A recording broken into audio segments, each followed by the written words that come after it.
Hey, it's Brandon again, back here at Variety Sports Network with today's NFL updates from across the league. And we're going to start with a couple of offensive guys, or at least an offensive lineman here.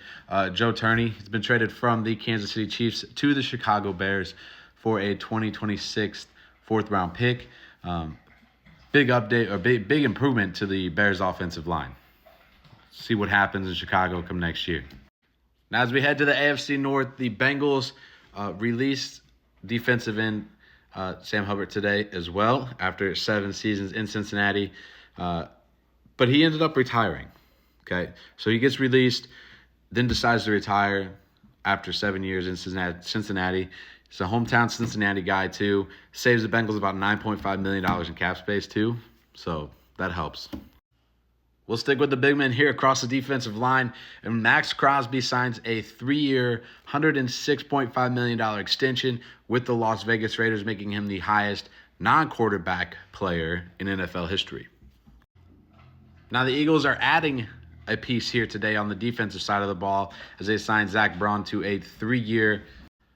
Now, the Eagles are adding a key piece to their defense, or keeping a key piece, as they signed linebacker, all-pro linebacker Zach Braun to a 3-year, $51 million deal. Another key piece here for the Philadelphia Eagles in hopes of a return to the Super Bowl. And some wide receiver news. Now, there's a couple of bigger ones that we'll get to in just a minute.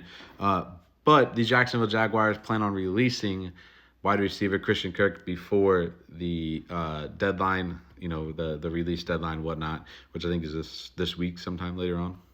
Now, here's some of the bigger things that are going on. So the Seattle Seahawks have released Tyler Lockett after 10 seasons in Seattle as well. But this isn't their only issue. The 10 seasons in Seattle, that's quite a bit. That's a lot you're going to have to replace there alone. Now, the big one in Seattle, after 6-7 years, DK Metcalf has basically requested a trade today from Seattle. And Seattle, they just said, okay, we'll see what we can find for you. So we'll see what happens with the Seattle wide receiver core. We already know what's happening. Deebo Samuel's gone in San Francisco, as well as Brandon Ayuk's on a trade block. Kind of technically, the 49ers said they're open to it. So looking at all possible, whole new wide receiver core. Cooper Kupp's probably gone in LA as well. Going to be interesting to see what happens. In case you missed all yesterday's action, check out the previous video here for all yesterday's signings, trades, and whatnot. Thanks for watching here at Variety Sports Network.